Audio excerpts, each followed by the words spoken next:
നമസ്കാരം. ഉച്ചവാർത്ത ആരംഭിക്കുന്നു. ആദ്യം പ്രധാന തലക്കെട്ടുകൾ.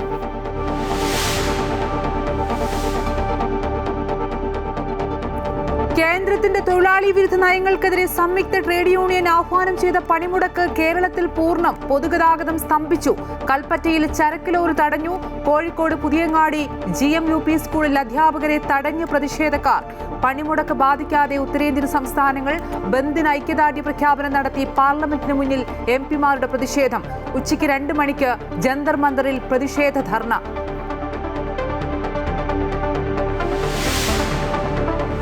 ശബരിമലയിൽ വീണ്ടും അന്വേഷണത്തിന് ഉത്തരവിട്ട് ഹൈക്കോടതി. കഴിഞ്ഞ മണ്ഡല മകരവിളക്ക് കാലത്തെ ജീവനക്കാരുടെ ബാങ്ക് പോസ്റ്റ് ഓഫീസ് ഇടപാടുകൾ പരിശോധിക്കണമെന്ന് കോടതി.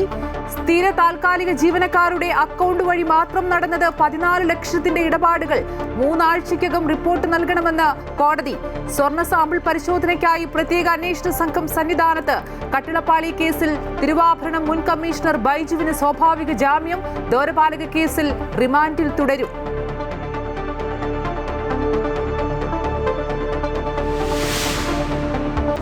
ഒന്നാം ബലാത്സംഗ കേസിലും രാഹുൽ മാങ്കൂട്ടത്തിലിന് മുൻകൂർ ജാമ്യം. ലൈംഗിക ബന്ധത്തിൽ ഏർപ്പെട്ടത് ഉഭയകക്ഷി സമ്മതപ്രകാരമെന്ന് നിരീക്ഷിച്ച് ഹൈക്കോടതി.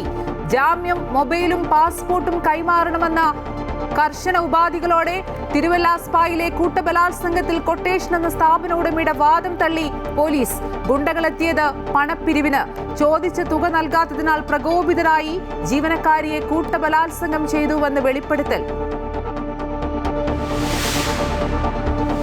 ലോക്സഭയിൽ ഇന്നും പ്രതിപക്ഷ പ്രതിഷേധം. സസ്പെൻഡ് ചെയ്ത MP-മാരെ തിരിച്ചെടുക്കണമെന്ന് പ്രതിപക്ഷം. രാഹുൽ ഗാന്ധിയുടെ അംഗത്വം റദ്ദാക്കണമെന്ന് BJP. പ്രധാനമന്ത്രി അമേരിക്കൻ പ്രസിഡന്റിന് കീഴടങ്ങിയെന്ന് ആരോപിച്ച് പാർലമെന്റിന് പുറത്തും പ്രതിപക്ഷ പ്രതിഷേധം. ഇടതുപക്ഷത്ത് നിന്നാണ് ഇടതുപക്ഷത്തിന്റെ വീഴ്ചകളെ വിമർശിക്കുന്നതെന്ന് K. സച്ചിദാനന്ദൻ. സ്വയം വിമർശനമില്ലെങ്കിൽ അപ്രമാദിത്വം തോന്നാമെന്ന പൊതുതത്വത്തെ പോലും പാർട്ടി യുദ്ധങ്ങളിലേക്ക് ചുരുക്കി ദുർവ്യാഖ്യാനം ചെയ്യുന്നുവെന്നും സച്ചിദാനന്ദൻ. ഇനി പ്രതികരണത്തിനില്ലെന്നും K. സച്ചിദാനന്ദൻ.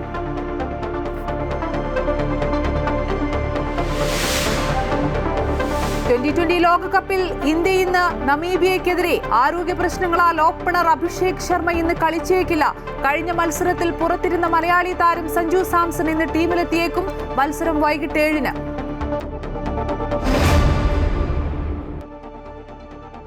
വിശദമായി നോക്കാം. ശബരിമലയിൽ വീണ്ടും അന്വേഷണത്തിന് ഹൈക്കോടതി നിർദ്ദേശം. ജീവനക്കാരുടെ ഇടപെടലുകൾ സംശയാസ്പദമെന്ന് കോടതി. മണ്ഡല മകരവിളക്ക് കാലത്തെ താൽക്കാലിക ജീവനക്കാരുടെ ഉൾപ്പെടെ സാമ്പത്തിക വിനിമയം അന്വേഷിച്ച് റിപ്പോർട്ട് സമർപ്പിക്കണം. വിവരങ്ങളുമായി അഡ്വക്കേറ്റ് രാജേഷ് ചേരുന്നു. രാജേഷ്, വീണ്ടും കോടതിയുടെ ഭാഗത്തുനിന്ന് ഇടപെടലുണ്ടായിരിക്കുകയാണ്. ഈ കഴിഞ്ഞ മണ്ഡല മകരവിളക്ക് കാലത്തെ താൽക്കാലിക ജീവനക്കാരുടെ സാമ്പത്തിക ഇടപാടിലടക്കം ഒരു അന്വേഷണം വേണമെന്നുള്ളതാണ് ആവശ്യം. തീർച്ചയായും അമ്പിളി, കഴിഞ്ഞ ദിവസം ഹൈക്കോടതി വന്ന റിപ്പോർട്ട് അനുസരിച്ചാണ് ഈ താൽക്കാലിക ജീവനക്കാർ എന്ന പേരിൽ അവിടെ കയറി കൂടുന്നവർ അമിതമായ സാമ്പത്തിക ലാഭം ഉണ്ടാക്കുന്നുണ്ട്. അത് ഏതൊക്കെ രീതിയിലാണെന്നുള്ളതും ഇപ്പോൾ പ്രധാനമായും ഇതിലേക്ക് അന്വേഷണത്തിലേക്ക് വഴിതെളിച്ചത് ആടിയ ശിഷ്ടം നെയ്യ് വിറ്റ് കോടിക്കണക്കിന് രൂപയുടെ ക്രമക്കേടുകൾ കണ്ടുപിടിച്ചതിനെ തുടർന്നാണ് ഇത്തരത്തിൽ താൽക്കാലിക ജീവനക്കാർ എന്ന പേരിൽ ശബരിമലയിൽ കയറിപ്പറ്റുന്നവർ ഈ മണ്ഡലകാലം കൊണ്ട് ലക്ഷങ്ങളോ കോടികളോ ഉണ്ടാക്കുന്നുണ്ടെന്നാണ് ഇപ്പോൾ കണ്ടെത്തിയിട്ടുള്ളത്. കാരണം പല രീതിയിലും ഇവർക്ക് കിട്ടുന്ന വരുമാനത്തെക്കാളും ഇരട്ടിയിലധികം പോസ്റ്റ് ഓഫീസ് വഴിയും ബാങ്കുകൾ വഴിയും അവരുടെ സുഹൃത്തുക്കൾക്കോ വീട്ടിലേക്കോ അയച്ചു കൊടുക്കുന്നുണ്ട്. അപ്പോൾ ഈ പണം എവിടെ നിന്നാണ് സമാഹരിക്കുന്നത്, ഏത് വഴിയാണ് ഇവർ ഇത്രയും തുക അവിടുന്ന് പല പോസ്റ്റ് ഓഫീസിൽ നിന്ന് കിട്ടിയ റിപ്പോർട്ട് അനുസരിച്ച് പല നോട്ടുകളിലും മഞ്ഞളുടെയും കുങ്കുമത്തിന്റെയും ഒക്കെ ഇതുണ്ടാകും എന്നുള്ളതാണ്. അതായത് കാണിക്കയിടുന്നതോ അല്ലെങ്കിൽ മറ്റ് അന്യസംസ്ഥാനത്ത് നിന്ന് വരുന്നവർ ദക്ഷിണയായിട്ടിടുന്നതോ കാണിക്കിടുന്നതോ ഒക്കെ ആയ തുകകളായിരിക്കാം ഇതുപോലെ ഇവർ പല രീതിയിൽ സമാഹരിച്ച് അവരുടെ വീട്ടിലേക്ക് അയക്കുന്നത്. ഇതിനെക്കുറിച്ച് സമഗ്രമായ ഒരു അന്വേഷണം നടത്തണമെന്നാണ് ഇപ്പോൾ ഹൈക്കോടതി നിർദ്ദേശം നൽകിയിട്ടുള്ളത്. ദേവസ്വം വിജിലൻസിനാണ് ഇതിന്റെ അന്വേഷണ ചുമതല. വിജിലൻസ് ഡയറക്ടറോട് അന്വേഷിക്കണമെന്ന് ഹൈക്കോടതി നേരത്തെ നിർദ്ദേശിച്ചിരുന്നു. അതിൽ ഈ പറയുന്ന കേന്ദ്രങ്ങളെല്ലാം കേന്ദ്രീകരിച്ച്, അതായത് പോസ്റ്റ് ഓഫീസിൽ നിന്നും ബാങ്കിൽ നിന്നും എല്ലാ വിവരങ്ങളും ഇവരുടെയൊക്കെ താൽക്കാലിക ജീവനക്കാരുടെ അക്കൗണ്ട് വഴി എത്ര രൂപ ഏത് രീതിയിലൊക്കെ അയച്ചിട്ടുണ്ട്, ഈ കാര്യങ്ങളെല്ലാം സമഗ്രമായി അന്വേഷിക്കണമെന്നും എവിടെ നിന്നാണ് ഇവർ ഈ പണം സമാഹരിക്കുന്നത് ഈ കാര്യവും അന്വേഷിക്കണമെന്നാണ് ഇപ്പോൾ ഹൈക്കോടതിയുടെ നിർദ്ദേശം. ശരി, കൊച്ചിയിൽ നിന്നും അഡ്വക്കേറ്റ് രാജേഷാണ് വിശദാംശങ്ങൾ നൽകിയത്. ശബരിമല സ്വർണ്ണമോഷണ കേസിൽ ശാസ്ത്രീയ പരിശോധനയ്ക്കായി പ്രത്യേക അന്വേഷണ സംഘം സന്നിധാനത്ത്. ഹൈക്കോടതി ഡിവിഷൻ ബെഞ്ച് അനുമതി നൽകിയതിന് പിന്നാലെയാണ് വീണ്ടും പരിശോധനയ്ക്കായി സംഘമെത്തിയത്. ശ്രീകോവിലിന്റെ എല്ലാ ഭാഗത്തുമുള്ള സ്വർണം വിശദമായി പരിശോധിച്ച ശേഷം സാമ്പിൾ ശേഖരിക്കും. നടയടച്ച സമയത്ത് ആയിരിക്കും പരിശോധനകൾ നടക്കുക. മുൻപ് നടത്തിയ പരിശോധനകളിൽ തട്ടിപ്പിന്റെ വ്യാപ്തി വ്യക്തമാകാത്ത സാഹചര്യത്തിലാണ് സംഘം വീണ്ടും പരിശോധനയ്ക്കെത്തിയത്. നാളെയും മറ്റന്നാളുമായി സംഘം സ്വർണ്ണപ്പാളികളിൽ നിന്നുള്ള സാമ്പിളുകൾ ശേഖരിക്കും. പരിശോധനയിൽ SITക്കൊപ്പം ലീഗൽ മെട്രോളജി ഗോൾഡ് അസസ്മെന്റ് വിഭാഗവുമുണ്ട്. പാളികൾ മാറിയോ എന്നും എത്ര സ്വർണം അതിലുണ്ടെന്നും അറിയാനും ശാസ്ത്രീയ തെളിവുകൾക്കായി സാമ്പിളുകൾ മുംബൈയിലെ ഭാഭ ആറ്റോമിക് റിസർച്ച് സെന്ററിലേക്കും അയക്കും.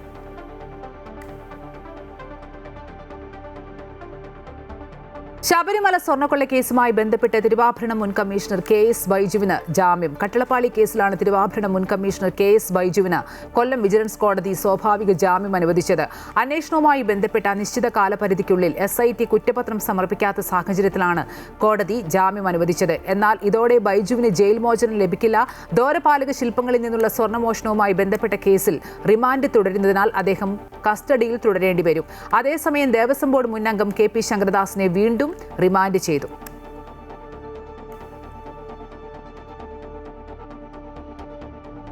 കേന്ദ്ര സർക്കാരിന്റെ തൊഴിലാളി വിരുദ്ധ നയങ്ങൾക്കെതിരെ രാജ്യത്തെ തൊഴിലാളി സംഘടനകൾ ആഹ്വാനം ചെയ്ത ദേശീയ പണിമുടക്ക് പുരോഗമിക്കുന്നു. പണിമുടക്ക് ഉത്തരേന്ത്യൻ സംസ്ഥാനങ്ങളിലെ ജനജീവിതത്തെ കാര്യമായി ബാധിച്ചില്ല. പഞ്ചാബും ഒഡീഷയും ഡൽഹിയും അടക്കമുള്ള സംസ്ഥാനങ്ങളിൽ വിവിധ തൊഴിലാളി സംഘടനകളുടെ നേതൃത്വത്തിൽ പ്രതിഷേധ പ്രകടനങ്ങൾ നടത്തി. ഉച്ചയ്ക്ക് 2 മണിക്ക് ജന്തർ മന്ദറിൽ ആയിരക്കണക്കിന് തൊഴിലാളികൾ ഒത്തുചേരുന്ന പ്രതിഷേധ യോഗം നടക്കും. തൊഴിലാളി വിരുദ്ധ ലേബർ കോഡുകൾ പിൻവലിക്കുക, ഇന്ത്യ-US വ്യാപാര കരാറിലെ അവ്യക്തതകൾ നീക്കുക, മഹാത്മാഗാന്ധി ദേശീയ തൊഴിലുറപ്പ് പദ്ധതി തിരികെ കൊണ്ടുവരിക, ഇൻഷുറൻസ് മേഖലയിലെ 100% വിദേശ നിക്ഷേപം ഒഴിവാക്കുക തുടങ്ങിയ നിരവധി ആവശ്യങ്ങൾ ഉന്നയിച്ചാണ് 10ഓളം ട്രേഡ് യൂണിയനുകൾ പണിമുടക്കുന്നത്. ട്രേഡ് യൂണിയനുകൾ സംയുക്തമായി ആഹ്വാനം ചെയ്ത ദേശീയ പണിമുടക്ക് സംസ്ഥാനത്ത് പൂർണ്ണം. വിവിധ ജില്ലകളിൽ വാഹനങ്ങൾ തടഞ്ഞത് നേരിയ സംഘർഷത്തിന് വഴിവെച്ചെങ്കിലും തലസ്ഥാനത്ത് പണിമുടക്ക് സമാധാനപരമായിരുന്നു. നഗരത്തിൽ CITUവിന്റെയും INTUCയുടെയും നേതൃത്വത്തിൽ നടന്ന പ്രതിഷേധ പ്രകടനം LDF കൺവീനർ TP രാമകൃഷ്ണനും K മുരളീധരനും ഉദ്ഘാടനം ചെയ്തു.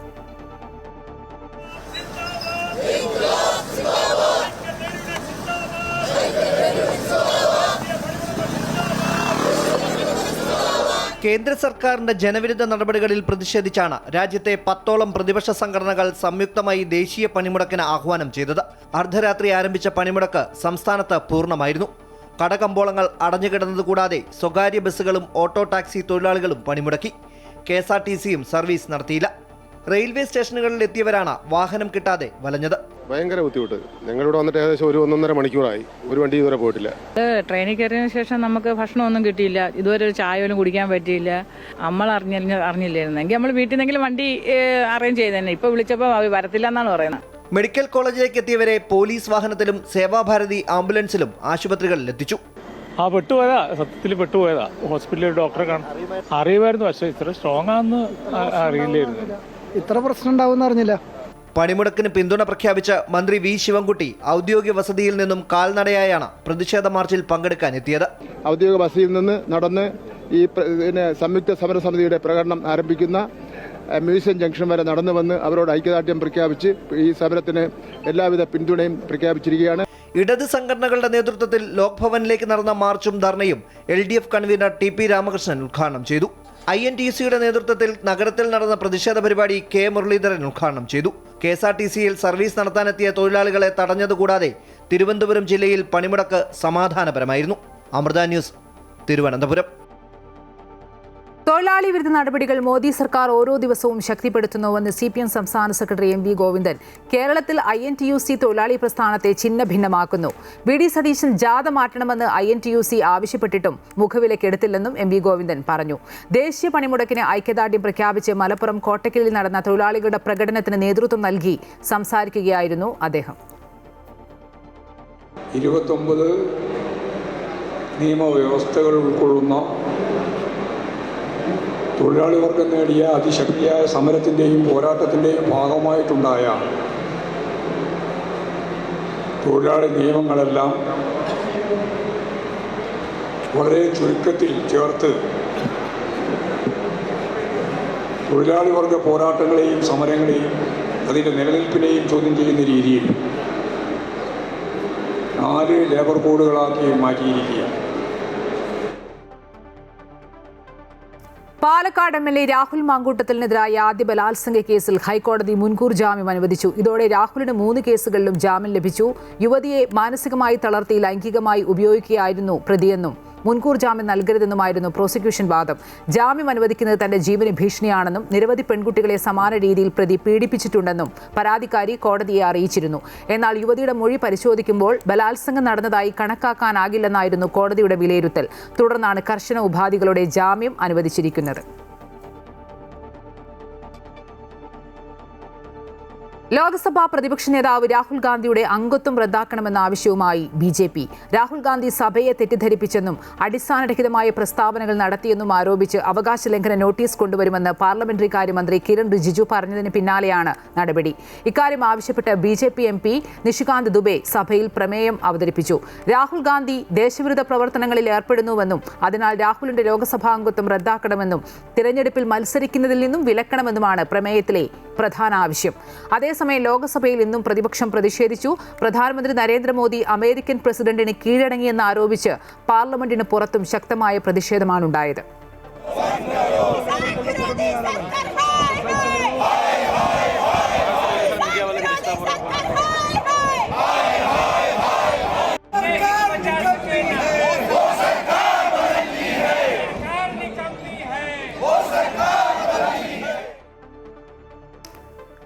ഇന്ത്യ-US വാണിജ്യ കരാർ കർഷകർക്ക് കനത്ത നഷ്ടം വരുത്തിവെക്കുമെന്ന് പ്രിയങ്ക ഗാന്ധി MP. രാജ്യത്തെ തൊഴിലാളി യൂണിയനുകൾ പണിമുടക്കിലാണെന്നും അവരെ പൂർണ്ണമായും പിന്തുണയ്ക്കുന്നുവെന്നും പ്രിയങ്ക ഗാന്ധി. അതേസമയം രാഹുൽ ഗാന്ധിക്കെതിരെ എത്ര കേസെടുത്താലും അതൊന്നും രാഹുലിനെ ബാധിക്കില്ലെന്നും പ്രിയങ്ക ഗാന്ധി വ്യക്തമാക്കി. ഇടതുപക്ഷത്ത് നിന്നാണ് ഇടതുപക്ഷത്തിന്റെ വീഴ്ചകളെ വിമർശിക്കുന്നതെന്ന് കവി K. സച്ചിദാനന്ദൻ. സ്വയം വിമർശനമില്ലെങ്കിൽ അപ്രമാദിത്വം തോന്നാമെന്ന് താൻ പറഞ്ഞതിനെ തെറ്റായി വ്യാഖ്യാനിക്കുകയായിരുന്നു. പൊതുതത്വത്തെ പോലും ഇവിടുത്തെ പാർട്ടി യുദ്ധങ്ങളിലേക്ക് ചുരുക്കി ദുർവ്യാഖ്യാനം ചെയ്യുന്നു. താൻ നിരന്തരം വലതുപക്ഷത്തെ വിമർശിച്ച് പോസ്റ്റ് ഇടുന്നത് കാണുന്നു പോലുമില്ലെന്നും സച്ചിദാനന്ദൻ പറയുന്നു. ഇനി ഈ വിഷയത്തിൽ പ്രതികരണത്തിനില്ലെന്നും K. സച്ചിദാനന്ദൻ ഫേസ്ബുക്കിൽ കുറിച്ചു. കോൺഫിഡന്റ് ഗ്രൂപ്പ് ഉടമ CJ റോയി ജീവനൊടുക്കിയ സംഭവത്തിൽ ആദായ നികുതി വകുപ്പ് ഉദ്യോഗസ്ഥർക്കെതിരെ തെളിവില്ലെന്ന് SIT. ജീവനൊടുക്കിയ ദിവസം റോയിയെ ഉദ്യോഗസ്ഥർ ചോദ്യം ചെയ്തില്ലെന്നും പ്രത്യേക അന്വേഷണ സംഘം സ്ഥിരീകരിച്ചു. റോയിയെ അലട്ടിയത് മറ്റെന്തോ പ്രശ്നമെന്നാണ് ഉദ്യോഗസ്ഥരുടെ നിഗമനം. അതിനിടെ റോയി മാനസിക സമ്മർദ്ദത്തിന് ചികിത്സ തേടിയത് എന്തിനെന്ന് പരിശോധിക്കുന്നുണ്ട്. റോയിയുടെ സാമ്പത്തിക ഇടപാടുകളിൽ വ്യക്തത തേടാനുള്ള തയ്യാറെടുപ്പിലാണ് പോലീസ്. കമ്പനികളുടെ ഓഡിറ്റ് രേഖകൾ വിശദമായി പരിശോധിക്കും. തിരുവല്ലയിലെ സ്പായിൽ യുവതി കൂട്ടബലാത്സംഗത്തിനിരയായ സംഭവത്തിൽ പുതിയ വെളിപ്പെടുത്തലുമായി പോലീസ്. കേസിൽ പിടിയിലായ 6 പ്രതികളെയും കേന്ദ്രീകരിച്ച് നടത്തിയ അന്വേഷണത്തിൽ സ്പായിൽ നടന്നത് കൊട്ടേഷൻ അല്ലെന്നും ലക്ഷ്യം ഗുണ്ടാപിരിവായിരുന്നുവെന്നും സംഭവത്തിൽ 7ാമതൊരാൾ കൂടി കുറ്റകൃത്യത്തിൽ പങ്കാളിയാണെന്നുമാണ് പോലീസ് വ്യക്തമാക്കുന്നത്. ഫെബ്രുവരി 1-ാം തീയതിയാണ് തിരുവല്ലയിലെ സ്പായിൽ ജീവനക്കാരി ക്രൂരബലാത്സംഗത്തിനിരയായത്. സംഭവത്തിൽ പോലീസ് കേസെടുത്തതിന് പിന്നാലെ നടന്നത് കൊട്ടേഷനാണെന്ന ആരോപണവുമായി സ്പാ ഉടമ രംഗത്തെത്തിയിരുന്നു. നിലവിൽ 6 പ്രതികളും പോലീസ് കസ്റ്റഡിയിലായതോടെയാണ് നിർണായക കണ്ടെത്തലുകളുണ്ടായത്. സംഭവത്തിന് പിന്നിൽ കൊട്ടേഷനല്ലെന്ന് വ്യക്തമാക്കിയ പോലീസ് പ്രതികളെത്തിയത് ഗുണ്ടാപിരിവിന് തന്നെയെന്നും കൂട്ടിച്ചേർക്കുന്നു. 50,000 രൂപയാണ് പ്രതികൾ ആവശ്യപ്പെട്ടത്. പണം നൽകാതെ വന്നതോടെയാണ് ജീവനക്കാരിയെ ബലാത്സംഗത്തിനിരയാക്കിയത്. കേസിൽ ഒരാളെ കൂടി പ്രതി ചേർത്തിട്ടുണ്ട്. പോലീസ് നടത്തിയ CCTV ദൃശ്യങ്ങളുടെ വിശദമായ പരിശോധനയിലാണ് 7ാമതൊരാൾ കൂടി കുറ്റകൃത്യത്തിൽ പങ്കാളിയാണെന്ന് വ്യക്തമായത്. മുഖ്യപ്രതി മരണസുബിനെ ചോദ്യം ചെയ്തതിൽ നിന്നും മറ്റ് കൂട്ടാളികളെക്കുറിച്ചുള്ള നിർണായക വിവരങ്ങളും പോലീസിന് ലഭിച്ചിരുന്നു. ഒളിവിലുള്ള ഈ 7ാം പ്രതിക്കായി പോലീസ് അന്വേഷണം ഊർജിതമാക്കി. ഒപ്പം സ്പാകളിൽ നിന്ന് മാസപ്പടി വാങ്ങൽ, ഗുണ്ടാ സംഘങ്ങളുമായുള്ള ബന്ധം എന്നിവയിൽ തിരുവല്ല സ്റ്റേഷനിലെ ചില പോലീസുകാർക്കെതിരായ ആക്ഷേപത്തിൽ വകുപ്പുതല പരിശോധനയും നടക്കുന്നുണ്ട്. അമൃത ന്യൂസ്, പത്തനംതിട്ട. ബംഗ്ലാദേശിൽ പൊതുതെരഞ്ഞെടുപ്പ് പുരോഗമിക്കുന്നു. രാവിലെ 7:30 ആരംഭിച്ച പോളിംഗ് വൈകിട്ട് 4:30 അവസാനിക്കും. 2024 ഓഗസ്റ്റിലുണ്ടായ വിദ്യാർത്ഥി പ്രക്ഷോഭത്തെ തുടർന്ന് ഷെയ്ഖ് ഹസീന സർക്കാർ പുറത്തായ ശേഷമുള്ള ആദ്യ തെരഞ്ഞെടുപ്പാണിത്. പാർലമെന്റിലെ 300 സീറ്റുകളിലേക്കായി 1981 സ്ഥാനാർത്ഥികളാണ് മത്സരരംഗത്തുള്ളത്. താരിഖ് റഹ്മാന്റെ നേതൃത്വത്തിലുള്ള ബംഗ്ലാദേശ് നാഷണലിസ്റ്റ് പാർട്ടിയും ജമാഅത്തെ ഇസ്ലാമിയുടെ നേതൃത്വത്തിലുള്ള 11 പാർട്ടികളുടെ സഖ്യവും തമ്മിലാണ് പ്രധാന പോരാട്ടം. സർക്കാരിന്റെ പുനരധിവാസ പദ്ധതി കടലാസിൽ ഒതുങ്ങുമ്പോൾ വന്യമൃഗഭീതിയിൽ ഉറക്കം നഷ്ടപ്പെട്ട അവസ്ഥയിലാണ് മലപ്പുറം ചാലിയാറിലെ നിരവധി കുടുംബങ്ങൾ. നവകിരണം പുനരധിവാസ പദ്ധതി വഴി ഭൂമി വിട്ടു നൽകാൻ തയ്യാറായ ചാലിയാർ പഞ്ചായത്തിലെ 64 കുടുംബങ്ങളാണ് അർഹമായ നഷ്ടപരിഹാരം ലഭിക്കാതെ ബുദ്ധിമുട്ടുന്നത്. ഏറ്റവും വലിയ വിഷയം ആനശല്യമാണ്. രാത്രിയെ പുറത്ത് ബാത്റൂം പോകാനോ ഒന്നിനും എനിക്ക് പറ്റില്ല. ഇവിടെ ആനശല്യം ഭയങ്കരമാണ്. ജീവനെ കണ്ടോ ഓടി അകത്ത് കയറും. ചാലിയാർ പഞ്ചായത്തിലെ തണ്ണിപ്പൊയിൽ, പന്നിയങ്ങാട്, വടക്കേ പെരിമുണ്ട, പൊക്കോട്, ചരിയംകുത്ത് തുടങ്ങിയ പ്രദേശങ്ങളിലെ നിരവധി കുടുംബങ്ങളാണ് വന്യമൃഗ ഭീഷണിയിൽ നിന്ന് രക്ഷ നേടാനായി 2021 നവഗ്രഹണം പദ്ധതിയിൽ അപേക്ഷ നൽകിയത്. കാടിനോട് ചേർന്ന് കിടക്കുന്ന ഇവരുടെ ഭൂമി വനം വകുപ്പ് ഏറ്റെടുത്ത് നഷ്ടപരിഹാരം നൽകുന്നതാണ് പദ്ധതി. ആദ്യം അപേക്ഷ നൽകിയവരിൽ 75 പേർക്ക് നഷ്ടപരിഹാരം കൊടുത്തെങ്കിലും 64 കുടുംബങ്ങൾ ഇപ്പോഴും കാത്തിരിപ്പിലാണ്. ആവശ്യമായ രേഖകളെല്ലാം സമർപ്പിച്ചെങ്കിലും നടപടികൾ പുരോഗമിക്കുന്നു എന്ന വനം വകുപ്പിന്റെ അറിയിപ്പ് മാത്രമാണ് വർഷങ്ങളായി ഇവർക്ക് ലഭിക്കുന്നത്. ഏതു നിമിഷവും വന്യമൃഗങ്ങൾ ആക്രമിക്കാമെന്ന ഭീതിയിൽ വീടിന് പുറത്തിറങ്ങാൻ പോലും കഴിയാത്ത അവസ്ഥയിലാണ് ഇവർ.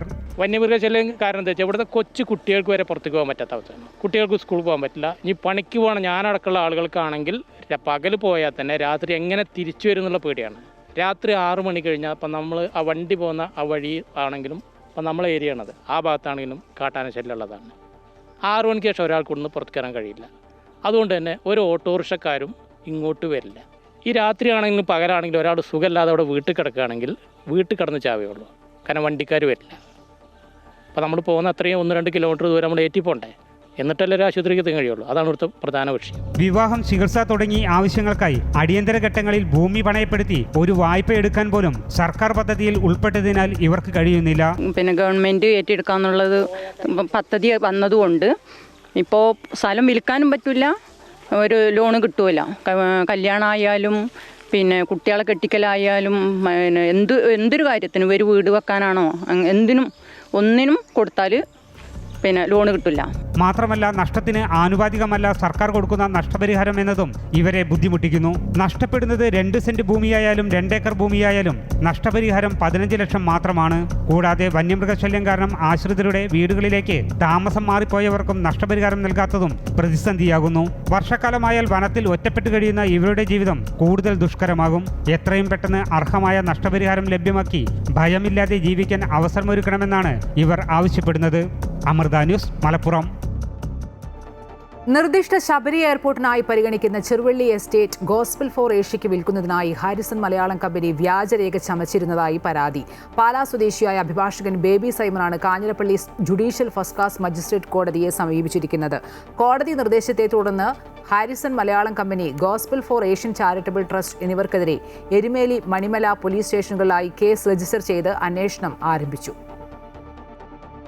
കേരള സർക്കാരിൻ്റെ അധീനതയിലുള്ള Cheruvally estate gospel for Asia എന്ന ട്രസ്റ്റിന് ഹാരിസൺ മലയാളം കമ്പനി വ്യാജരേഖകൾ ചമച്ച് ഉടമസ്ഥാവകാശം കൈമാറി എന്ന് ചൂണ്ടിക്കാട്ടിയാണ് ഹൈക്കോടതി അഭിഭാഷകനും പാലാ സ്വദേശിയുമായ Baby Simon Kanjirappally judicial first class magistrate കോടതിയെ സമീപിച്ചത്. സംസ്ഥാന സർക്കാരിൻ്റെ ഉടമസ്ഥതയിൽ ഇരിക്കേണ്ട 2263.80 ഏക്കർ ഭൂമി പ്രസ്തുത ഭൂമി ഉൾപ്പെടുന്ന വില്ലേജ് താലൂക്ക് രേഖകളിൽ കൃത്രിമത്വം നടത്തിയും വ്യാജരേഖ ചമച്ചും 60 കോടി രൂപയ്ക്ക് വിറ്റുവെന്നാണ് പരാതി. ഹാരിസൺ മലയാളം കമ്പനിയും അതിൻ്റെ ഡയറക്ടർമാരുമാണ് 1 മുതൽ 4 വരെ പ്രതികൾ. ഭൂമി വാങ്ങിയ ഗോസ്പൽ ഫോർ ഏഷ്യ എന്ന ചാരിറ്റബിൾ ട്രസ്റ്റ് 5ാം പ്രതിയുമാണ്. രേഖകൾ പരിശോധിച്ച കോടതി വസ്തു നിലനിൽക്കുന്ന പോലീസ് സ്റ്റേഷനുകളായ മണിമല, എരുമേലി എന്നിവിടങ്ങളിലെ ഉദ്യോഗസ്ഥർക്ക് കേസെടുക്കുവാൻ നിർദ്ദേശം നൽകുകയായിരുന്നു. സമഗ്രമായിട്ടൊരു അന്വേഷണം ഇക്കാര്യത്തിൽ വേണ്ടതാണ്. 2000-ൽ പരം ഏക്കർ ഭൂമി സർക്കാരിന്റെ കൈവശം ഇരിക്കേണ്ട സാധനം ഇന്ത്യയിൽ ഒരു രജിസ്ട്രേഷൻ പോലും ഇല്ലാത്ത ഒരു ഫിറ്റീഷ്യസ് ട്രസ്റ്റിന് കൈമാറ്റം ചെയ്ത് പോകുന്ന ഒരവസ്ഥ എങ്ങനെ കണ്ടു നിന്നു എന്നതിലും അന്വേഷണം വലിയ തോതിലുമാണ്.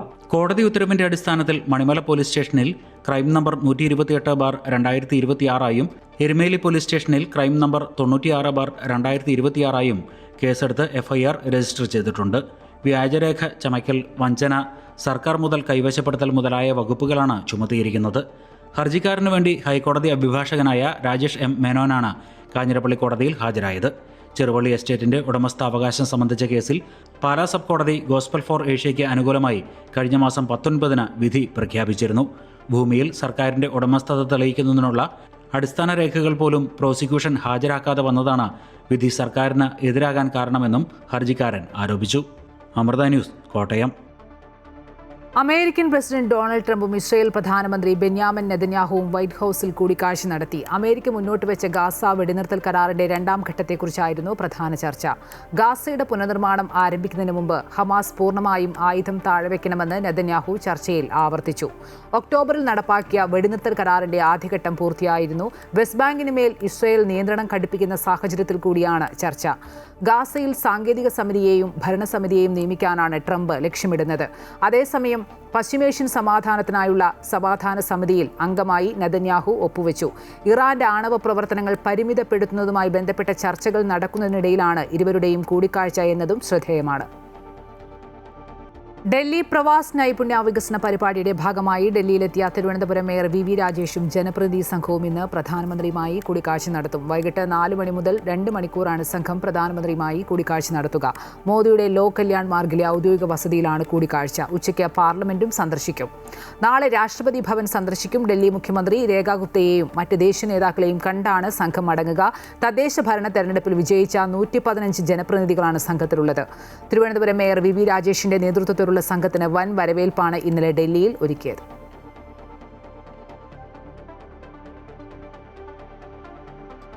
ആഗോള അയ്യപ്പ സംഗമത്തിന് പിന്നിൽ വൻ അഴിമതിയെന്ന് കോൺഗ്രസ് പ്രവർത്തക സമിതി അംഗം രമേശ് ചെന്നിത്തല. 7 കോടി രൂപ മുടക്കിയ പരിപാടി വൻ പരാജയമായിരുന്നു.